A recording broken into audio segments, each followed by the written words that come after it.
Welcome to Kenton's videos. Enjoy the video. You begin by confirming the exact device model and current Android build, because mismatched files brick devices. Once done, backup apps and data to Google or a local PC. This preserves settings. Next, make sure USB debugging is enabled in developer options so your computer can communicate with the phone. Connect the phone to the PC with a reliable cable and check that ADB recognizes it. If not, install the proper drivers and retry. This step unlocks the update process. Now you get the actual update files and tools.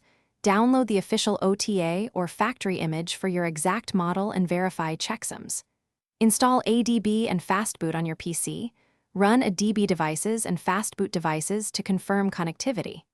If the update requires a bootloader unlock, follow the manufacturer procedure.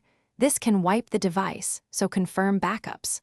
Once the bootloader is unlocked, place the image, files in the Platform Tools folder and prepare to flash. This is where precision matters. To finish, flash the update using Fastboot flash commands or sideload the OTA via recovery, following the exact sequence for bootloader, radio, and system partitions. After flashing, reboot the device and let the first boot complete. This can take several minutes.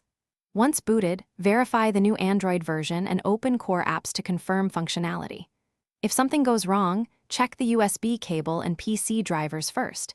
If errors persist, review Fastboot/ADB logs and reflash the correct image or restore your backup.